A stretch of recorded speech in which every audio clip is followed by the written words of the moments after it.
à travers des informations bien fouillées concernant tous les domaines de la vie du pays. Le magazine Humura Burundi est diffusé sur le web via le site de la RPA www.rpa.bi. Humura Burundi.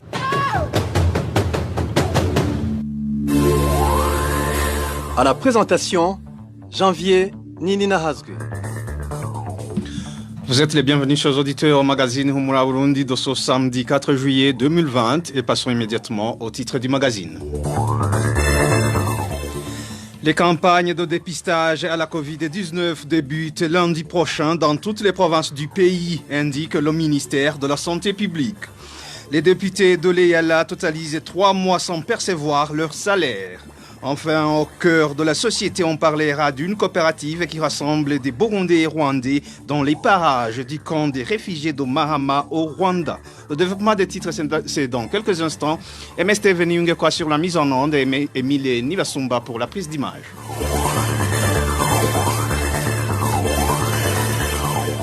Encore une fois, bienvenue. Un corps sans vie a été découvert ce vendredi au bord du lac Tanganyika en zone Mukungu, commune Nyanza-Lac de la province Makamba. Certains habitants de cette zone indiquent que la victime aurait été tuée ailleurs, puis transportée pour être jetée dans cet endroit. C'est un reportage signé Rachel Kagissi. Ce corps sans vie a été découvert dans une localité appelée Kibwe, dans des herbes près du lac Tanganyika. La victime n'a pas été identifiée et son corps était attaché à une grosse pierre, soulignent des habitants de la place. Ce corps était déjà en état de décomposition. Son ventre était très gonflé au point d'exploser. Il était ligoté au niveau des bras et des pieds, sur une pierre qui était à cet endroit. Visiblement, on lui avait jeté dans l'eau pour qu'il reste au fond du lac. Apparemment, il a été ramené à la surface par des vagues. Les administratifs et les agents de l'ordre se sont rendus à l'endroit où se trouvait ce corps et aucune décision de l'enterrer n'a été prise. Ce corps gisait sur place jusqu'à la mi-journée de ce samedi, ajoutent des témoins. Les administratifs, les policiers et les marines qui travaillent à Muguruka sont arrivés sur les lieux. Mais personne ne s'est approché de ce corps. Ils regardent de loin. Il y aurait une mesure qui avait interdit son enterrement avant que le commissaire n'arrive. Des sources proches des administratifs nous a par après informé que les administratifs ont pris la décision de l'enterrer dans l'après-midi de ce samedi. Merci à Rachel Kagissier. Page santé, le ministère de la Santé publique a annoncé que les campagnes de dépistage de Covid-19 vont commencer ce lundi dans toutes les provinces du pays pour les personnes présentant les symptômes de cette pandémie. Tadende Koumana ajoute que ce travail va en premier lieu se focaliser au dépistage de masse en mairie de Bujumbura car, souligne-t-il, c'est là où il y a beaucoup de cas par rapport aux provinces de l'intérieur du pays. Les détails avec Inès Gakitz. Dans une conférence de presse animée en début de la soirée de ce vendredi, le ministre de la Santé publique a précisé que la pandémie de coronavirus fait rage dans la ville de Bujumbura plus que dans les provinces de l'intérieur du pays. Dans cette conférence de presse, le ministre Tadende Koumana a indiqué que la campagne de dépistage en masse de toutes les personnes présentant les symptômes de ce virus va débuter ce lundi dans la ville de Bujumbura. 3 centres de dépistage situés dans les 3 communes urbaines seront aménagés. Pour les gens de la commune Nahangwa, au nord de Bujumbura, ce centre sera placé à l'ETS Kamenge. Pour ceux de la commune de Mukaza, le centre sera placé à l'hôtel Source du Nil. Et pour ceux de la commune Moha, ce sera au terrain qui est près de la paroisse Kanyosha. Concernant les provinces de l'intérieur du pays, le ministre Tadende Koumana a indiqué que les agents de santé seront affectés dans les centres de santé. Toujours dans le cadre du plan de riposte contre le coronavirus, ce ministère a reçu du PNUD un don équivalent à $530,000 américains. Ce don est entre autres constitué de véhicules, de respirateurs ainsi que des masques de protection. Merci à Inès Gakiza. Et comme Inès Gakiza vient de le dire, ce don est composé, que le ministère de la Santé publique vient de recevoir, est composé de 6 véhicules, 27 laptops et 7 imprimantes. Un don offert par le PNUD. Et de plus, le même ministère a reçu 3 aspirateurs et 14 millions de masques pour se protéger contre la pandémie de Covid-19. Les propos du nouveau président de la République en rapport avec le rapatriement des réfugiés ne sont pas de nature à convaincre les Burundais en exil à regagner leur patrie. Comme promis dans notre édition de ce vendredi, des spécialistes en analyse du discours ont décortiqué les propos d'Évariste Ndayishimiye. Emmanuel Niyongeko.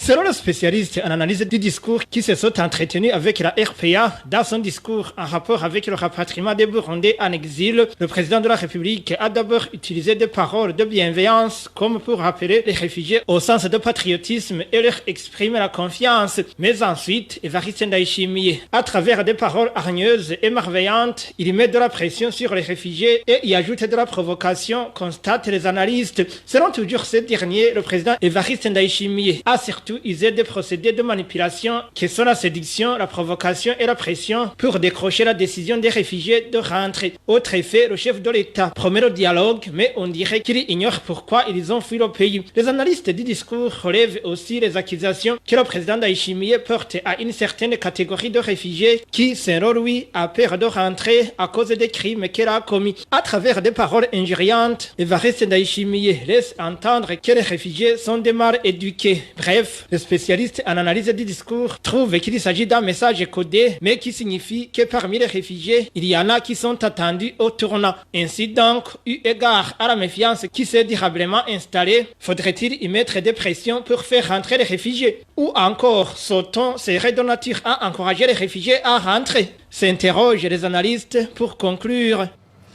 Merci à Emmanuel Niyongeko. 2 pays membres de la communauté est-africaine handicapent le fonctionnement de cette communauté par le non-paiement de leurs contributions. Parmi les conséquences déjà enregistrées, les députés de cette communauté totalisent 3 mois sans percevoir leur salaire. Le point avec Vicky Chris Ninhelit. Les États membres de l'EAC doivent honorer leurs obligations d'envoi de fonds. C'est du moins les déclarations du député kenyan à l'Assemblée de la communauté est-africaine EALA, Abdikadir Aden. C'était lors d'un débat houleux à l'EALA la semaine dernière selon le journal The East African.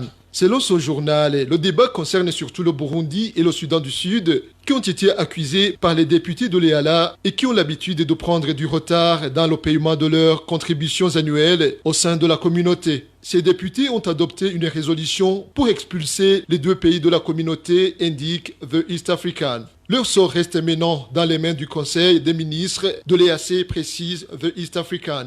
Abdikadir Aden a proposé la motion demandant aux dirigeants d'invoquer les articles 143 et 146 qui appellent à la suspension et expulsion de la communauté des membres qui manquent à leurs paiements annuels. Cette idée a été appuyée par le Tanzanien Abdoulaye Hasnu Makame. Il a déclaré que c'est très dommage que les 2 pays continuent à prendre du retard dans le versement de leurs contributions sans aucune sanction ne soit prononcée contre eux. Le paiement des contributions annuelles, selon The East African, crée des problèmes financiers à la communauté. Les députés de l'EALA n'ont pas reçu leurs indemnités de présence depuis le mois de mars, tandis que d'autres employés n'ont pas encore reçu leur salaire du mois de juin. Merci à Vicky Chris Ninhelit. Une courte pause et puis on continue. Retrouvez les différentes productions de la RPA sur Facebook, YouTube, Twitter et sur www.rpa.bi. Détention depuis 8 mois et 14 jours des 4 journalistes du groupe de presse Iwachu à la prison de Bubanza. Le tribunal de grande instance de Bubanza et la cour d'appel de Nahangwa les ont condamnés à un emprisonnement de 2 ans et demi ainsi qu'au paiement d'une amende d'1 million chacun. Christine Kamikazi, Agnès Ndirubusa, Terence Modzenzi et Jide Halerimana ont été arrêtés dans la commune Musigati de la province Bubanza alors qu'ils s'y rendaient pour enquêter sur les combats qui opposaient ce jour-là les forces régulières et les rebelles. Ces journalistes ont été condamnés pour tentative impossible de complicité à l'atteinte de la sécurité intérieure de l'État. Le groupe de presse Iwachu compte porter l'affaire devant la Cour suprême.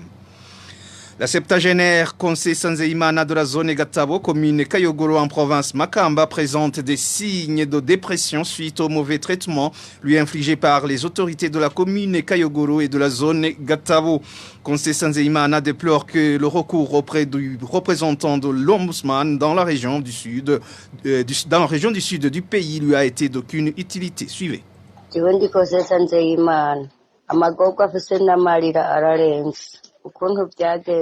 Je m'appelle Conceição Nzeimana. Je suis dans une désolation et consternation totale depuis que j'erre dans la rue avec mes petits-enfants. Tout a commencé lorsque l'administrateur Zaché Misago m'a délocalisé pour me donner une autre parcelle derrière la zone. J'y ai vécu car la Croix-Rouge m'a donné des tôles pour la couverture de ma maison. Ensuite, j'ai été intimidé et malmené jusqu'à ce que je me retrouve à l'hôpital de la Susimo.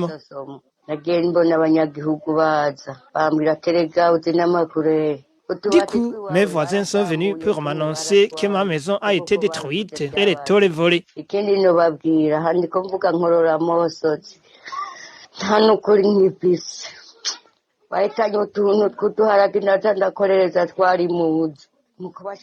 Je vous dis tout cela en pleurant, car même le haricot qui se trouvait dans la maison a été emporté. Seuls 5 tôles sont restés alors qu'ils étaient plus d'une dizaine. Je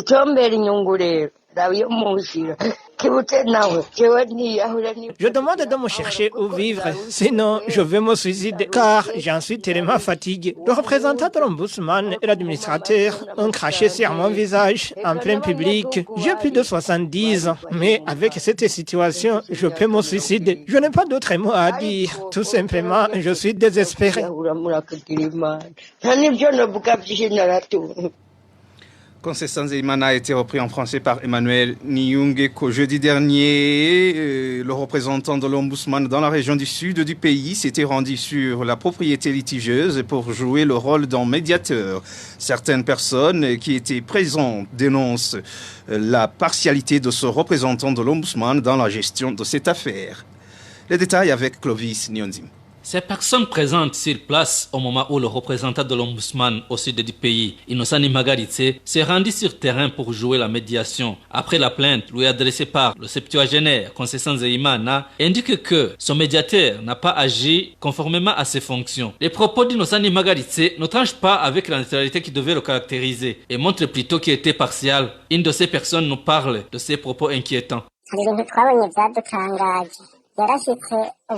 Nous avons vu des choses qui nous ont beaucoup étonnés. Dès son arrivée, il a commencé à se présenter en mentionnant qu'il a été un des porte-paroles du parti CNDD-FDD, alors au Maki. Nous nous sommes demandé en quoi consisterait une telle présentation. Plus tard, nous avons compris que son médiateur avait déjà pris parti en posant des questions dans l'objectif de brouiller cette septuagénaire. Il a été visible que son médiateur avait reçu des ordres de la part de l'administrateur, du chef de zone et du chef collinaire qui étaient présents. Plus étonnant, Innocent Magaritse sur place comme médiateur entre Conceição Nzeimana d'une part et l'administrateur de Kayogoro, Zaché Misago, en compagnie du chef de zone Gatabo, Jevin Dikorio d'autre part, a menacé ceux qui étaient venus sur les lieux et oubliant ainsi son rôle. Ce médiateur a même proféré des menaces en disant qu'il y avait des personnes qui allaient être convoquées pour leur faire comprendre que ce dont Conceição se plaigne n'est pas vrai, mais plutôt que la véracité se trouve dans ce que dit l'administration. Tous ces propos nous ont fait comprendre que ce médiateur avait penché pour les autorités.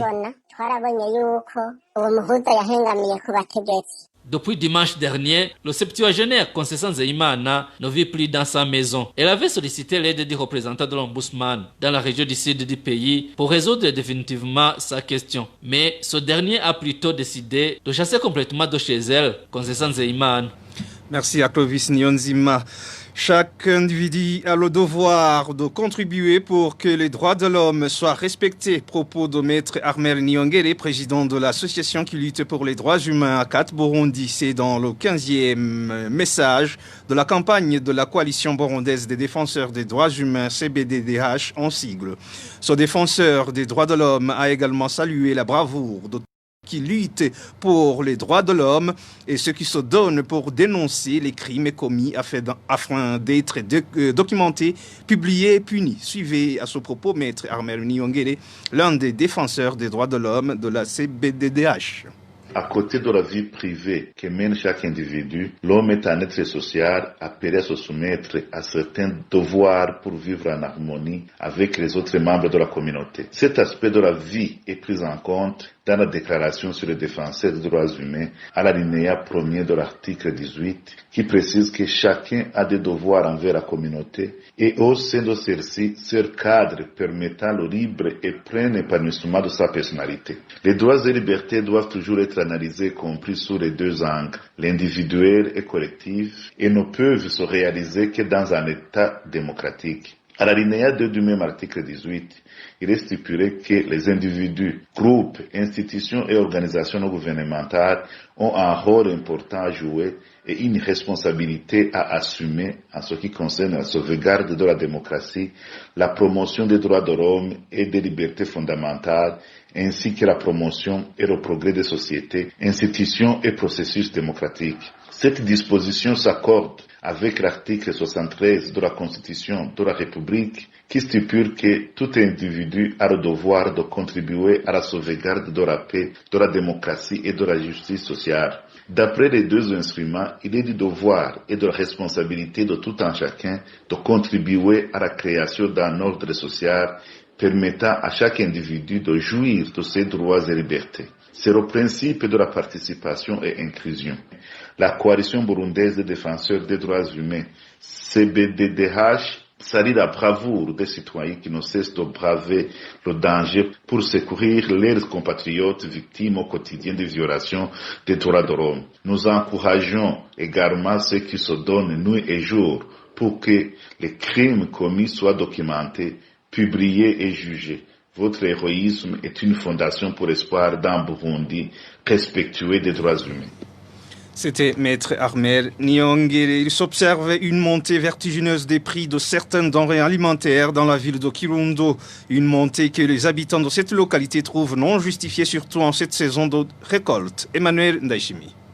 Cette montée des prix des denrées alimentaires a été remarquée depuis le mois d'avril. Les habitants de la province Kirundo qui se sont entretenus avec la RPA indiquent que le prix du riz généralement cultivé dans cette région est passé de 1200 francs burundais le kilogramme à 1700 francs. Le sel qui s'achetait à 1000 francs est maintenant vendu 1500 francs le kilogramme. Pour avoir un régime de bananes, il faut actuellement débourser 8000 francs au lieu de 5000 francs il y a quelques mois. Un kilogramme d'huile de Parme coûte maintenant 2800 francs burundais alors qu'il s'achetait à 2300 francs avant le mois d'avril. Quant au prix de la pomme de terre, il est passé de 700 francs burundais à 1000 francs le kilogramme. Un tas de tomates qui s'achetait à 200 francs coûte à présent 500 francs burundais, tandis que celui qui coûtait 500 francs burundais s'achète maintenant à 1000 francs. La situation est la même pour les oignons et la patate douce dont le prix a doublé. Seul le haricot semble être disponible sur les marchés de Kirundo. Les habitants de cette province et surtout les plus démunis se plaignent de cette hausse exagérée des prix des denrées alimentaires nécessaires à la survie de la population alors que c'est la raison de récolte. Ils demandent aux autorités habilitées de faire tout leur possible pour que ces prix diminuent. Au cœur de la société, nous parlons de la coopérative qui rassemble des Burundaises et des Rwandaises tout près du camp des réfugiés de Mahama. Le mini-magazine Au cœur de la société vous est présenté par Thierry Bigilindavi. Au cœur de la société. Au cœur de la société est une émission de tous les samedis préparée en synergie par les radios Inzamba Agateka Kawe, Radio RPA Ijwi Yabanyagihugu, ainsi que la radio-télévision Renaissance. Certaines femmes burundaises réfugiées au camp de Mahama à l'est du Rwanda se sont associées aux femmes rwandaises de la région pour créer une coopérative agricole. Cette coopérative est soutenue par la Maison Shalom. Quel est son apport pour ces femmes? Quels sont les défis auxquels elles font face? Voilà sur quoi va porter le mini-magazine au cœur de la société de ce 4 juillet 2020. Thierry Bigindavdi est à la présentation. Bienvenue. Abanyamwete est le nom de cette coopérative de femmes qui viennent de récolter leur première moisson de soja. Elles ont aussi un chat d'oignon rouge. Emile Nibasumba de la radio RPA leur a rendu visite. Plus ou moins 1 mètre de distanciation physique. Aujourd'hui, elles sont au nombre de 19 à labourer un champ d'environ 2 hectares tout près du camp des réfugiés burundais de Mahama. Les précautions liées à la Covid-19 exigent également que ces femmes burundaises et rwandaises soient masquées.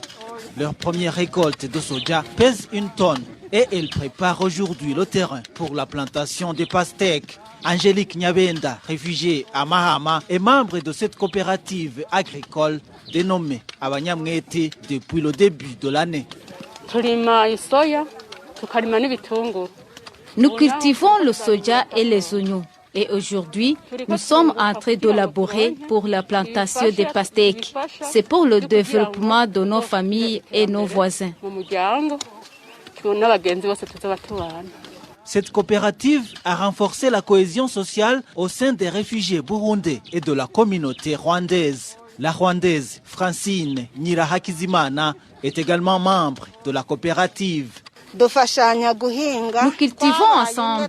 Nous sommes devenus unis, les Burundais et les Rwandais, parce que nous nous retrouvons toutes dans ces activités de développement. Le champ exploité est loué par la Maison Shalom jusqu'en 2022, mais ces Burundaises et Rwandaises voudraient avoir leur propre champ. Elles ont également besoin d'un marché permanent. Leur récolte de soja attend d'être écoulée depuis plusieurs jours. Ces femmes à Abanyamwete ont commencé d'abord à apprendre les techniques de fertilisation du sol et de culture sélective des plantes utilisées en agriculture moderne. L'agronome Albert Nyonkuru est leur formateur.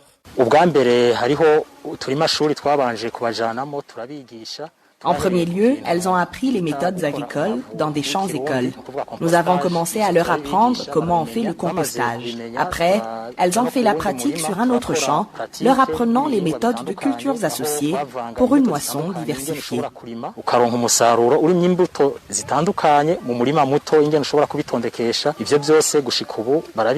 Ce champ que la coopérative Abanyamwete exploite a été loué au début de cette année par la Maison Shalom pour une période de 2 ans. Marguerite Barangitse, la fondatrice de la Maison Shalom, indique que l'objectif était de faciliter l'intégration des réfugiés dans la communauté d'accueil. Le réfugié ne doit jamais se stigmatiser lui-même. Si nous avons été accueillis par nos frères, nos sœurs jumelles, les Rwandais, il faut qu'à notre tour, nous puissions nous réinsérer. Dans tous les programmes, nous avons voulu travailler ensemble avec la communauté d'hôtes, la communauté rwandaise et burundaise. Nous vivons de l'agriculture.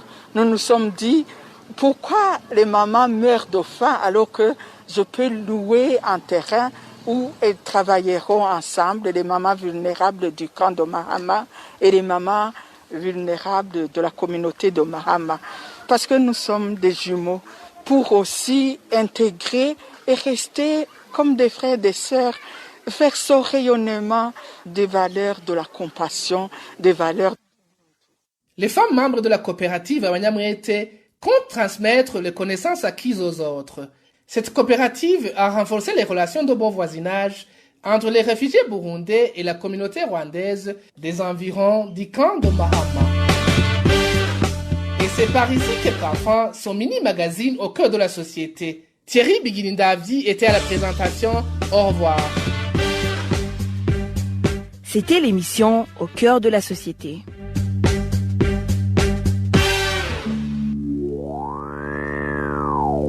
Merci à Thierry Biguilindavi pour son mini-magazine au cœur de la société. C'est par ici, mes chers auditeurs et auditrices, que nous mettons fin à ce magazine Humura Burundi de ce samedi 4 juillet 2020. Merci pour votre aimable écoute. Merci à toute l'équipe de la rédaction pour la collecte et le traitement de toutes ces infos. Merci à MST Veni Ungeko et à Emile Nivasumba pour la bonne collaboration technique. À la présentation, vous étiez avec Janvier Ninina Hazwe. Excellent week-end. C'était le magazine Humura Burundi. Un magazine campant pour relier les Burundais en exil, et ce toujours au pays, à travers une information de qualité.